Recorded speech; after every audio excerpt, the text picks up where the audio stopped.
Hey everybody, Josh Sigurdson of World Alternative Media here, and we are joined once again by derivatives and blockchain expert Stephen Kendal to talk about Steemit and the latest crypto news. Thanks for joining us, Stephen. Hey, you're welcome, and it's great to be back, Josh. And it's great to see you doing so well on Steemit. Really Oh, pleased for you, I'm Josh. I'm putting I'm putting a lot into it because I'm so incredibly excited. I've never been so excited about anything. Just while I've been demonetized and censored by other social media platforms, as I see them cut about 90% of my monetization on YouTube, this has been a lifesaver, Steemit. And I think for those wondering, Steemit is a social media platform utilizing the Steem and SBD cryptocurrency where you get paid to blog. And many people out there post nonstop all day on Facebook and Twitter when they could be making money posting on Steemit and avoiding the vast censorship on what I like to call the dinosaur social media. Stephen, before we go into the most recent news, many unfamiliar with cryptocurrency wonder who pays me for posting on this platform. Would you be able to answer this question for them? Very easily, very easily. I did a video not long ago, actually, Josh, and the reason why I did the video was because this is probably the most common question that I'm asked all the time, and that is, where does the money come from? Where does the money come from, and how do you get paid? And it's quite simple, really. The money comes in from capital. So if you start off, and let's keep the numbers simple. Let's say if you start off with a market cap of a 100 million, and 100 million of fresh cash comes into the market cap, which makes it then up to 200 million. Well, that 100 million extra gets distributed to the content creators who create the work. So, of course, if more people create the work, more people get rewarded. If the community then starts growing and more cash comes in, and it's not 200 but 300, there's an extra 100 million that's got to then be distributed. So, of course, what actually happens as the fresh cash comes in, because the community is growing and because the blockchain itself is growing and the transactions on the blockchain is expanding, then of course that creates fresh cash. So really, people ask me all the time, where does the money come from? Where does the money come from for the likes of you, me, and everybody else who blog to get paid? And it comes from fresh cash coming in, buying a higher price in Steem. So, if you keep the numbers very simple and there's 234 million floating Steem, well, if each Steem dollar was worth each Steem, was worth $1, and then nobody wants to sell the Steem, everybody wants to retain the Steem, more people come into the investment, want to buy the Steem, they have to pay a higher price. The market cap goes up, there's more liquidity, and that is where the money comes from. So really, when people get confused, where's this cash coming from? How can you draw out 500 Steem, 1,000 Steem? Where's the money coming from? The money's coming from the new investors who are buying in at a later date or a later price. So hopefully that should answer that one, and if people still struggle to understand, I've put on numerous slides on my blog explaining where does the money come from. And in fact, I think there is actually a blog that I entitled it, Where Does the Money Come From? And hopefully, that should answer that. Yeah, people can find Stephen at Stephen Kendal on Steemit, of course. And I've seen back in August, obviously Steem became way overvalued. I think the dollar vigilante Jeff Berwick brought a lot of people on board, and it kind of exploded, but then didn't meet the potential demand at that moment, so it dropped a lot. But in a lot of ways, this was a great thing because people got in, they bought up Steem when it was down to about 10 cents. And, now we've seen it climb nearly to $3. It's a bit of a bloodbath today as of June 12th, 2017. But I think it's a much needed breather. I think this is a good thing. It allows it to be a bit more healthy and fluctuate more at a more healthy scale, so we don't see an actual bubble come up. But what's the latest on Steemit, Stephen? What do you think is what people need to know about Steemit at this point in time as we're watching it climb to almost $3, where I saw just when I interviewed you in the beginning of May, you had about $18,000 in your wallet, and I look back and you have 45,000 or so. I mean, obviously you're making some good money at this, and so are a lot of other people. So what's the latest on Steemit? Right, okay. About 3 or 4 weeks ago, I put out an imminent target price for Steem, and it was a calculated target price of $2.80. And I think at the time it was around about 60 cents. And typical, when you put out a target price so high from its current price, it does trigger a lot of debate. And there was a lot of people saying that's crazy, it's off the wall, it'll never happen. And you say imminent, what do you mean by imminent? Well, of course, it happened. It triggered last week. It actually, believe it or not, it actually hit just slightly over $2.80 to the cent, and then has now started to pull back. Now, just before we came up to the interview, it was at $2. I've got it down as $2.11. Now, this is a natural pullback in the overall growing price, and people have to really understand that this bottomed out last year at 7 cents. So at 7 cents, 10 times gets to 70 cents. At 70 cents, people were saying that's it can't get any higher. I then called out the $2.80. People said that's crazy. It obviously got up to $2.80, and now we're at $2.11. So I believe, and I really strongly believe, that the market determines the price. We can look at our charts, we can determine what we think what we think it's going to be. We can use the technical analysis, but the market is always right. And the market is telling us today that Steem is valued at $2.11. But really, there will come a time where the sellers who have decided to say, you know what, I'm not going to sell anymore. I've took a little bit of profit. This is what people do. They buy in at a low price. They might buy, say, 10,000. They might then decide to sell 1,000 off. They then sell 1,000 off, and they say, you know what, I'm happy. I'm going to keep it going up now. And really, all we're seeing here is nothing more than just a natural pullback. And I get asked this all the time. Is this pullback? Is this it? Is this it? Is it ready to go back up? Well, the growth is going up, the price is going up. Will it pull back a bit further? It might do. Will it pull back as low as 70 cents? No, I'd be amazed. And if it does, I mean, isn't that kind of a good thing for us to rush a bit more money into it? I'm in this for I think I've said it before. I'm in it for the long haul, and for me, 5 to 7 years. Now, if Steem goes up to $10 tomorrow, would I be excited? Of course, I would be excited. But does it matter? Because if you're not going to sell, it could go to $60. Could go to if you're not going to sell, then you're not going to sell. You might take a little bit off the table. You might, decide to treat yourself, but to cash out because you think that that's the maximum. The people who cashed out at Christmas on Bitcoin, we'll probably talk. Well, I know we'll talk about this afterwards. But when people cash out and then suddenly realise they can't get back in, they then panic and get back in. So as far as I'm concerned, I see Steem way higher than where we are now. We're not talking tens or hundreds. We're talking multiples of hundreds, if not 1,000. Absolutely. And I think it's a patience game. I mean, with any investment, it's always a patience game.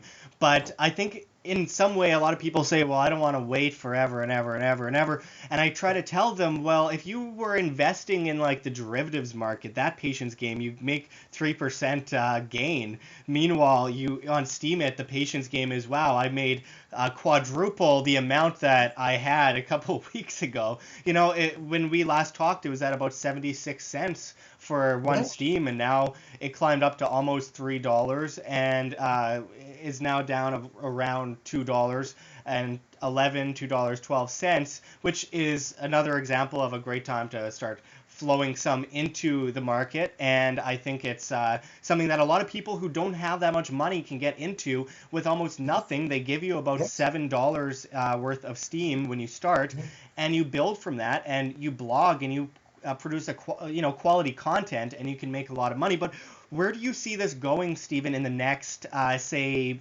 5 to 6 years? Because a lot of people have valued it as high as possibly $100. Some people say, well, maybe $10. What do you think? Okay, well, I've just recently, when I put out the imminent target for $2.80, it was a calculated target that would take us up to 655 million. Now that happened last week, and of course now we're on a slight pullback, and we're at the $2.11, and we're just under 500 million. Now I've actually reset now that target. Not an imminent target, it's now a year-end target. So I've pushed the graph out, and I've actually took what information and data that I've got, which basically goes right back to March the 24th of last year, and I've now made a projection, and that projection is $4.70 or 1.1 billion market cap. So I'm actually saying that the next target, I'll be very surprised if I make another target between now and the end of the year. So this next period, which is effectively an extended imminent period of 6 months, will take us through to the end of this year. And I've got a target of $4.80 or 1.1 billion market cap. Now, that's for 2017. Well, of course, then it continues growing. And if you really want to go to the very end, I'm saying 500 billion. And timescale for that, I'd say 7 years.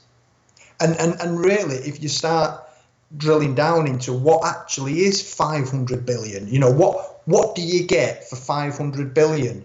And I mentioned it in the last video. What you get is a little bit of Facebook, a little bit of Google, a little bit of Amazon, a little bit of Netflix. Yeah. And really, if you just take a little bit of every one of these, that's where the 500 billion comes from. And really, it's, 500 billion isn't a lot, is not a lot if it's right. If the system is right and people adopt the ecosystem, and don't forget Steemit is a small part of the ecosystem, 500 billion is not a lot. It isn't a lot. No, and it's interesting to say, I mean, there's always that potential that someone really famous gets into Steemit and starts putting it out there, and then it climbs much further than what would be predicted just using the information we have today.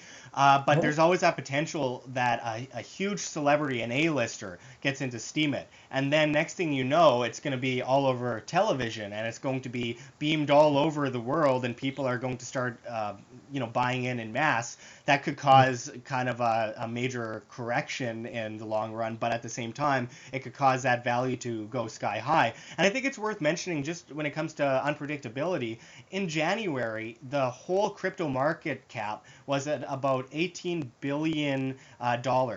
And now, just Ethereum alone is more than double that itself, and it's over 102 billion. I think it's hit about 110 at one point in the last couple of days, and it's incredible.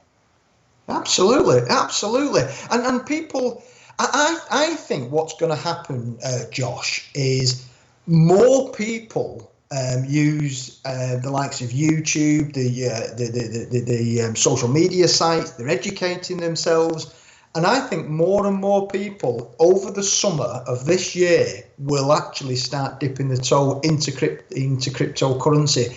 And really, when you mentioned there a figure of 110 billion for the cryptocurrency market, in the overall scheme of things, it's pocket change, it's loose change, it's not a lot of money. People think it's a lot of money because they think for it to go from 110 billion to 120 billion, it needs another 10 billion of cash. Well, that's not right. What actually happens is that to go from 110 billion to 120 billion, you might actually only need another billion of fresh cash, of brand new fresh cash, because what actually happens, the one who are already in say, you know what, I'm not going to sell. I am not going to sell. I've got my cryptocurrencies. I am not going to sell. And of course, they offer a higher price, a higher price, a higher price. I'm not going to sell. And it's the small proportion who do decide to sell that the money then gets replaced, that then ticks it up a little bit. And really, people will be shocked or will be surprised how fast it goes up. And they'll say, well, how has it gone from 110 billion to 210 billion? Is that another 100 billion of fresh cash? No, it's not. It's actually probably about 10 billion of fresh cash. Well, 10 billion of fresh cash, you spread that over a demographic age group. And really, Josh, it's your generation that is going to invest in cryptography or in cryptocurrencies more so than my generation. And that is what people really have to understand. This is, I mentioned in the last video that I did, that in my time, when I was in my early 20s, it was property. I bought my very first property for less than £10,000. So in theory, I bought my property when I was 20, my very first property, for the same price that you would, 5 Bitcoin. I bought my first house. My first house now is probably worth 200,000. So when people start looking at it like that, and you say, well, a 20-year-old coming out of college or education has just got himself a first job. He's an apprentice or he's a trainee. He's just got himself, his first career ladder. Where they got 200,000? They don't have 200,000 to go and buy their first property. And this is what people really have to understand, that at this point in time, if you've got property, Bitcoin, stocks and shares, bonds, you've got your various different investments, which is the most likely to go up in value? Cryptocurrency. Absolutely. It's actually, it's a want. For me, 30 years ago, property was a once in a lifetime opportunity. Now, 30 years later, cryptocurrencies is a once in a lifetime opportunity.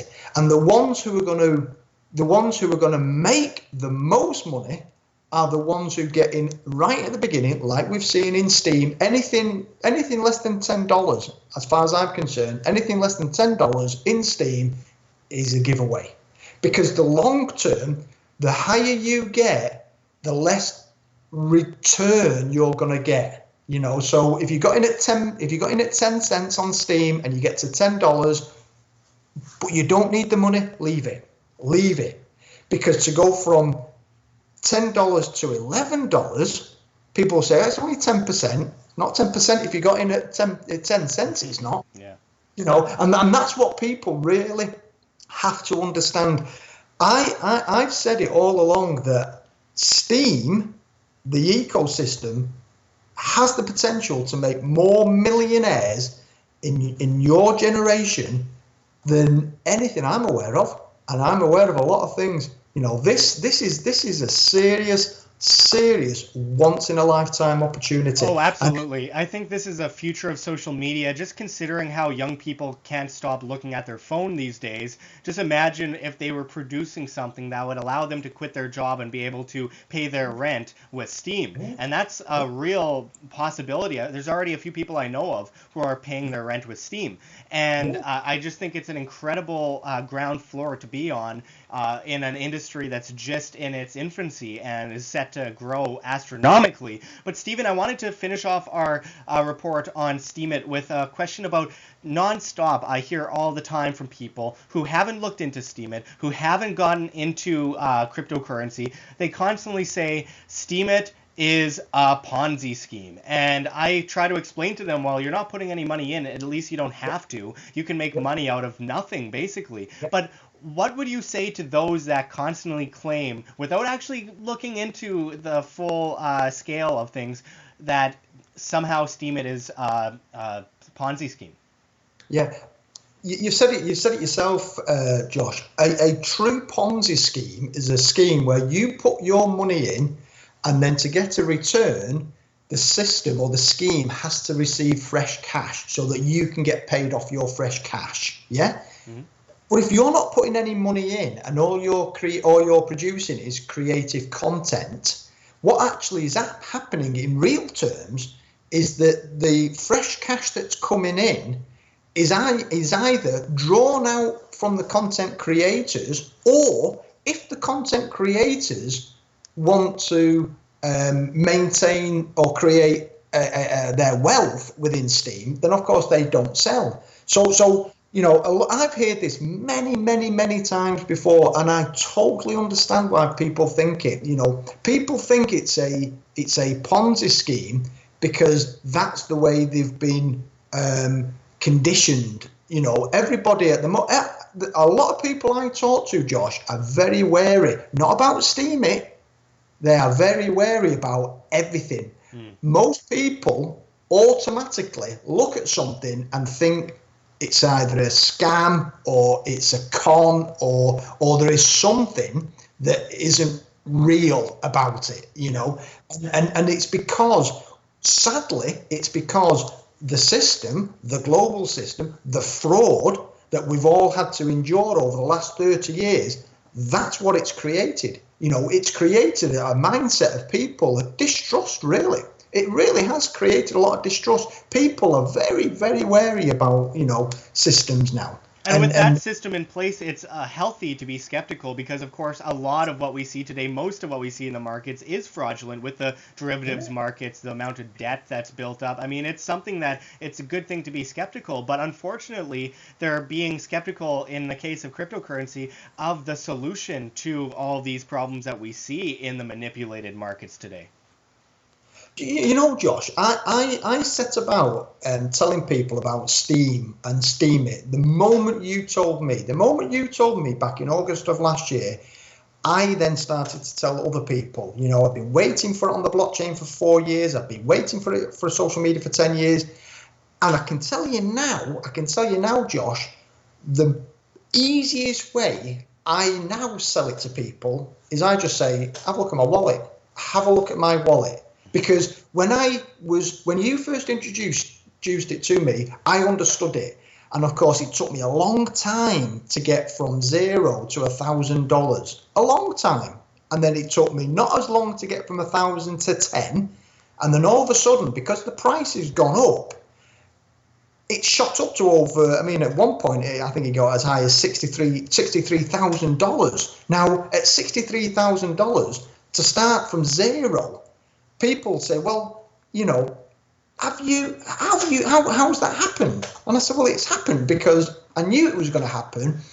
I'm going to be honest with you, it happened faster than I thought, but it was going to do exactly what I knew it was going to do. And really, now, 9 months on or 10 months on, if I want to go back to those same people and say, do you remember when I told you about Steem in August last year?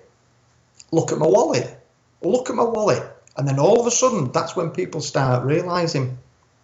And then, of course, if they want to start now, if they want to get in now and they say, you know what, You've proved a point. I totally get where you're coming from. I totally believe you. I totally trust the system. I'm now going to get an account today. I've got a 63,000 head start.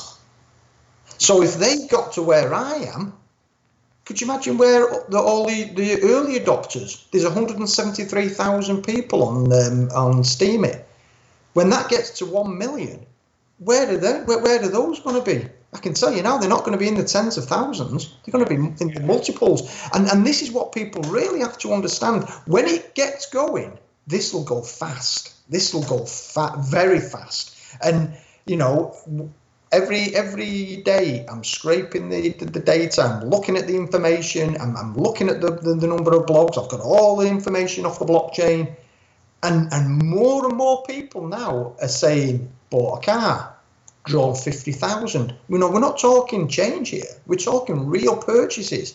And they've been able to do it because they got in at the beginning. They got in at the beginning and they were blogging like crazy when it was at 10 cents. 10 cents, 10 cents, 10 cents, 10 cents, 10 cents. Give me 10 cents.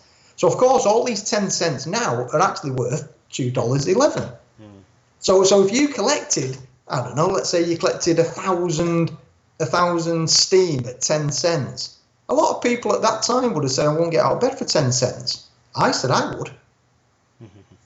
You know what I mean? It's incredible. And my biggest mistake myself was I saw it at $4 when it was overvalued due to a huge influx of new people. My biggest mistake was when I saw it go down, not keeping the faith, because a lot of people who did keep that faith now have more than $1 million in their account, and I'm kicking myself because I got back in later, though I still got back in when it was about 40 cents or so. So I'm still happy with what I got out of it. And I think people getting in today should still be happy with what they're going to get out of it, because they're still going to gain a substantial amount of value over time if they have the patience that I lost for a temporary part of time there, and I wish I hadn't, because I would be much better off today. It's kind of like being in the scenario where when Amazon first started getting big, it went from a 10-cent share to a $1 share, and people said, oh, well, I missed the boat, and then they just lost the faith. They didn't do anything about it, and now look at what a share for Amazon is. They would have made insane amounts of money, and the better thing about this is it's decentralized. It's off the grid, basically. It's not manipulated by the hand of man, other than via the hand of demand. And, you know, Steemit has a certain type of protocol on it where you can't just go and cash out everything at the snap of a finger and destroy the system. You have to power down, and it takes some time, and it's incremental. So I think that's also a really important point. And you can take your money out, though. I know a lot of people are going to ask, well, have you seen people take their money out? It was a bit more worrisome back in July and August of 2016, when you haven't seen a lot of people paying off and cashing out. But today, I see countless people paying their rent. I cash out my Steem or my SBDs all the time and put it into Bitcoin and then put it back into Steem, and I've been making a substantial amount of value off of that. I make now, from being demonetized by YouTube and living off of $2,000 to $2,500 a month, I now make in about a week or 2 weeks, up to a week to 2 weeks, $500 to $1,500 on Steemit, and it's growing each week. So I just have to tell those out there that are having money issues but have a lot to say, you have value, you have demand in this free market, and you can gain so much off of Steemit. I've never been more excited. But I thank you, Stephen, for going into Steemit with us again. This is such an important ground floor of historic potential here on the internet. It's the best thing since back in 1994, people saying, oh, well, the internet's a trend. Well, obviously it wasn't, and Steemit isn't a trend neither. But the thing about Steemit is if you get in and don't lose your faith in it, you can make a substantial amount of value off of it. And the bubble, if there is any, that bubble is decentralized. So it's not the same thing as a bubble burst in the derivatives market where you see everything tanking and it never comes back up. This is a lot different than what we've seen in other markets. So I really hope that people join Steemit. You can find me at Josh Sigurdson. You could find Stephen Kendal at Stephen Kendal. I really hope you do. There are a lot of great people there. It's not just about the money, it's about the community as well. You don't see the trolls that you see on Facebook and Twitter on Steemit, because people have to actually worry about their value so they don't just start going around insulting everyone, because they know it's going to reflect badly on the amount of value they have in their account. So there's also that as incentive if you're sick of being trolled by 12-year-olds in front of a keyboard somewhere in the world. It's a great thing. So I really hope you join Steemit. Thank you again, Stephen, and we'll be back at you with much more here at World Alternative Media.